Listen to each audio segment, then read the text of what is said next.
world of football is, I wouldn't say it's normal, because all of a sudden... It's never been normal, is it? It's absolutely bonkers. I am joining you live from my bar. Oh, wow. Well, potentially could be worth it for 30 goals a season. Hello, my name is Roshan and thank you for joining us on In20. Now, Danny, imagine you're working in a tech company. Everything's fine and dandy, a few hiccups here and there, and all of a sudden your lawyer comes out and says, listen, Danny might want to move because Danny is good enough to get a job anywhere on planet Earth. Now switch that over to Raiola and Haaland, and in this case, doesn't it upset the people in the office when a colleague of yours comes out, and has to justify himself and say that I love to still be here? But don't we know that already? Don't we know that? Don't we know that Haaland is, one of the best players in the world? Don't we know that he could get a move just like that?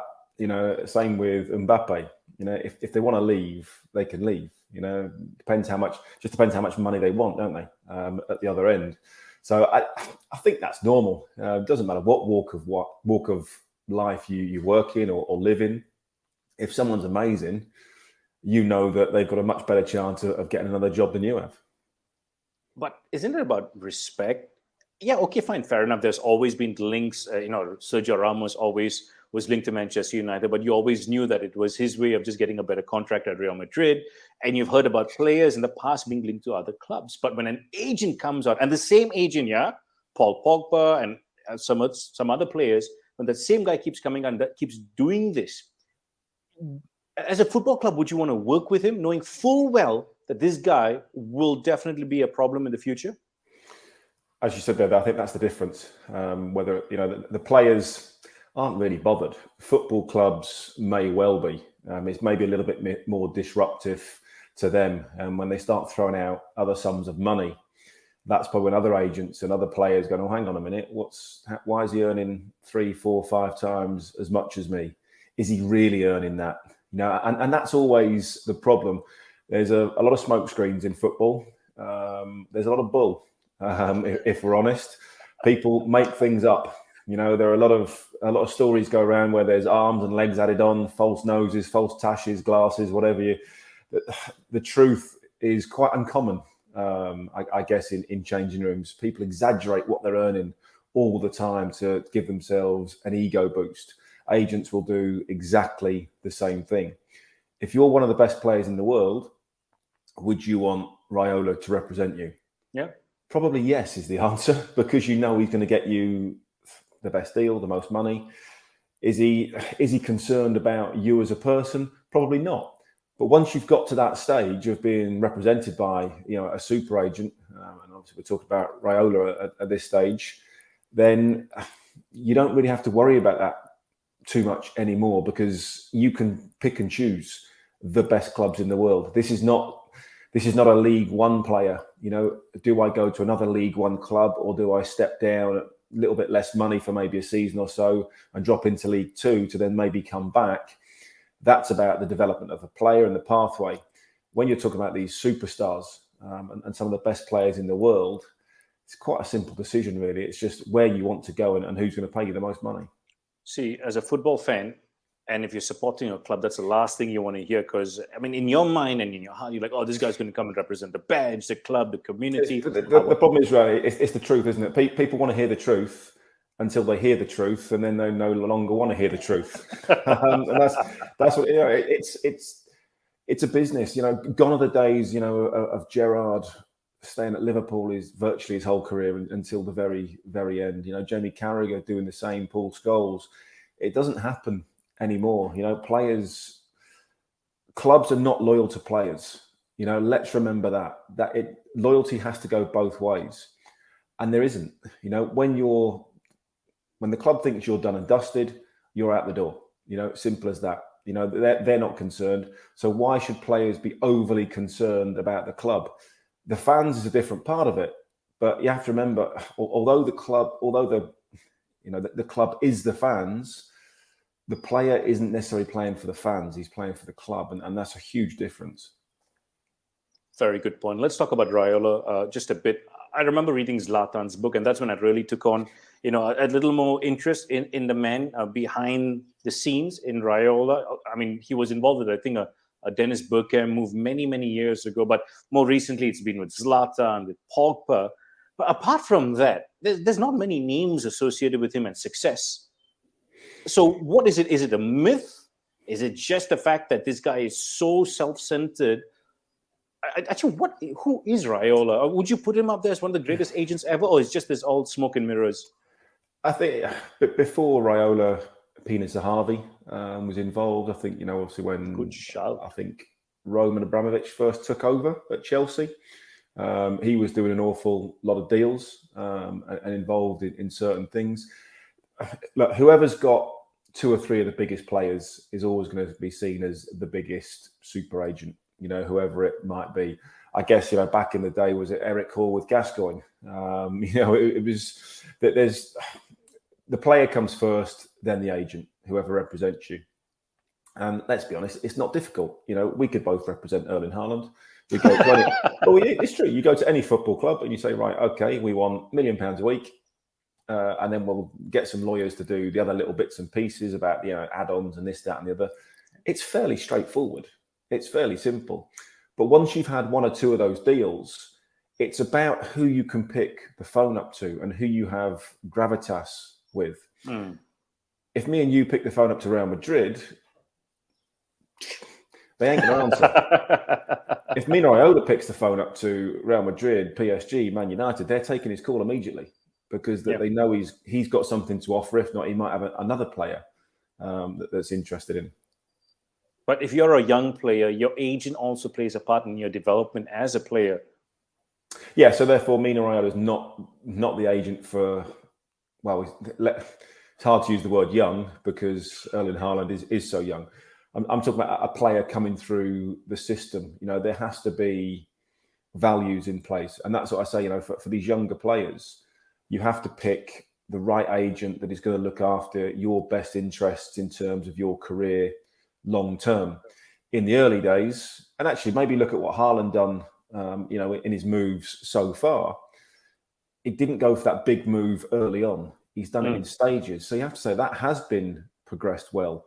He has made the right moves. He didn't go to the, straight from, Red Bull straight into the Premier League because that probably wasn't the move for him. So yeah, they're horses for courses. In your early part of your career, you need an agent that's going to develop your career. But once you've got to that, stature of being up there as one of the world's best, you can pick and choose who you like. Let's talk about pick and choose because United, maybe they had an option, maybe they didn't have an option, but they went with RALF. Wreck-It Ralph is one of my favorite cartoons to watch with my kids. He's not about wrecking anything. He's very, oh my God, I love his press conferences. There's so much of character for such an unknown person. Fair enough? Yeah. Is he dissimilar to Mourinho when he first came into England? Brought himself in as the special one. We didn't know too much about Jose Mourinho, at the time. He was of course, he'd done very, very well with Porto, but he wasn't really a football player as such. He'd done all his coach. I've got no idea about RANGNICK's career, whether he played as a player or whether he didn't. And he's come in now and he's got these certain ideas and he explains things and he tells everybody, what he's doing and why. And Mourinho was very similar to that. But basically, it just comes down to, right, this is how we're going to work. And you have to have an incredibly hard work ethic. We are going to be organized. And if you don't do it, you're out. Simple as that. And it doesn't matter who you are, whether you're, Cristiano Ronaldo, or if you go back to when Mourinho came in, Ian Robben or Joe Cole or whatever that might have been. If you're not going to do what I want you to do, you're not going to play. Simple as that. And I think Rangnick's come in with a very, very similar philosophy. And it just tells you a lot when he's addressed Paul Pogba the way he addressed, I'm not going to force somebody to stay, but if he wants to stay, he's more than welcome, but he's got to prove it. I find it so crazy that Ole Gunnar Solskjaer was given so much of time before the guns came out. But you got the likes of Tim Sherwood and other pundits are coming out and saying, like, what has this man done to deserve this job? Why is everybody so, why are they such a hypocrite when it comes to talking about Ralph and his tenure right now? And it's only 2 games, yeah? Of course it is. Again, I think there's this because they don't know too much about Ralf. They don't know what he's done. They don't know about his methods. But when you listen to Jurgen Klopp or Thomas Tuchel and understand the way he goes about things, and again, go back to Mourinho. Mourinho won the Champions League with Porto pretty much out of the blue. Nobody ever seen that coming. He came into Chelsea and announced himself as the special one. I think it's very sort of similar. We didn't know anything about Mourinho really at the time, apart from that one fantastic season with Porto. RANGNICK has developed systems, developed clubs, developed methods, the whole ethos of football clubs. And he's come in and he said, right, okay, this is how we need to work. He's clearly very, very studious. Equate that to similar maybe to Arsene Wenger. When he came in, the so-called professor. Again, not necessarily what you would say a football man in terms of, the respect as a player, but a thinker, very, very studious, the way he looks about the game and sees the game. Just because you haven't played doesn't mean you don't understand the game. And somebody who might not understand the situation right now at United is Luke Shaw. He's been dropped. I mean, not dropped. I mean, he's not been seen. I don't know whether he's injured at the moment or what's happening with him. But again, it can't be coincidence, can it? Yeah. Louis van Gaal had issues with him. Mourinho had issues with him. He seemed to do okay at times under Ole Gunnar Solskjaer. And now RANGNICK's gone, well, if you don't turn up and don't do what I need you to do, you're not going to play. Again, they can't all be wrong. You talk about some of the great managers here. They can't all be getting it wrong. That's all I would say. Okay, let's leave it there. I mean, very diplomatic, Danny. And I understand that in your neck of the woods, the moment you say something not diplomatic, you're not. Well, it wouldn't be like me to say anything against Manchester United, but. No, I'll kindly go and look at our highlights. Yeah. I think there's a reason why Astro let me go. But never mind. Let's talk about Arsenal and Arteta and how he handled that situation with his club captain. Now, for those of you who have never watched anything apart from the Premier League, this is not the first time where AUBAMEYANG has been caught with certain issues, be it on or off the field. The reason why Thomas Tuchel lost his job at Dortmund is because of him. He went off for a party. They kept it private within the team. The management found out, and guess who got the chop? It was the manager, not the player. I remember talking to a friend and an ex-colleague at my previous job. I said this is going to happen. It's taken a few years, but isn't this? It's just screams what's going on in Arsenal right now. Good chaos. Yeah, but I think you have to sort of.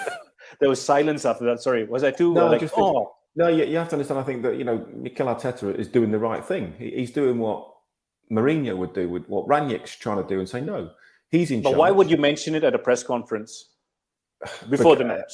Because it's the obvious question, isn't it? Where's the club captain? Why is he not here? Well, you can't come out and lie at that point. It's quite clear that he's not got off the bus. He's not on the team sheet. So the first question, and you have to remember, managers do pre-match press conferences. A few an hour before the game, whatever it is, that's going to be the first question. Where's Aubameyang? Why is he not playing? Do you come out and say, well, he's got a little injury? Well, the truth is going to come out in that situation. Well, no, he'll come out. No, I haven't got an injury. I was just left out. So you just come and say, well, look, this is how it is. And also it sets a marker down for the rest of the players and the rest of the team. It doesn't matter who you are. If you're not going to do what has been told, and the standards that we've set, you're out. And you have to remember, the players will buy into this. Remember when Frank Lampard went into Chelsea and put all these big fines? Yeah. The players will have been a huge part of that, of deciding. So the manager will say, okay, right, these are the rules. Do you all agree with them? Do you want to change any? Do you want to add any or take any out or tweak them? And the players, yeah, okay, we'll do this, that, and the other. So the players have agreed to their own fining system, or what the rules are. Okay. So you buy into it as any good manager would. So when you step outside of those, the players can't come back, well, it was never fair in the first place. Well, you agreed to it. You were part of the decision making to make these rules. If you turn up late for training, you don't play on a Saturday. Simple as that. There's no grey area. You know, it's done and dusted. And if whatever disciplinary rules he's broken, he's broken. It doesn't matter what player you are. It sets a bad example if you're letting top players get away with it, and then you start punishing younger players that maybe don't have as much influence. So would you say now the onus is now on the player to come back and make an impact immediately, show that he is a professional at a big club like Arsenal? Of course it is. Without that, club captain. You know, you have to set an example. You have to lead by example. You know, you have to be the shining light.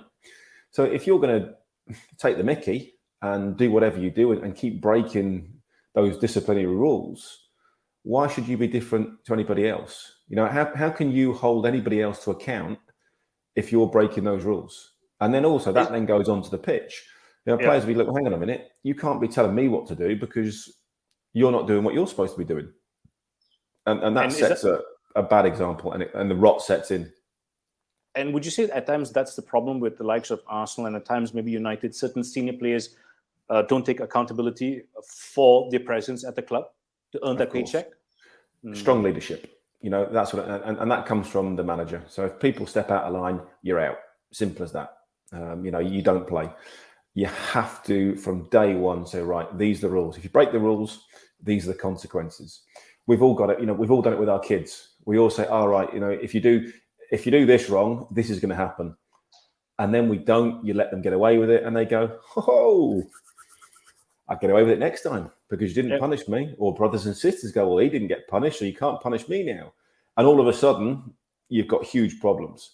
So you have to make sure those rules are right to start with. But if you break the rules, you have to face the consequences. And as an Asian child, let me tell you, you remember that scene in Matrix where there was a standoff between Neo and Agent Smith, and those bullets flying, and Neo was going like that? That was based on my mom and myself. Lovely memories. But a quick one on Leicester City and Everton. Two clubs like literally mirroring each other. There's a lot of hype. There was a lot of progress. And Bob's your uncle. Injuries, I would say, to both relatively small squads. You get injuries to key players in those squads. It's difficult to fill that void. You know, Calvert-Lewin been a huge miss.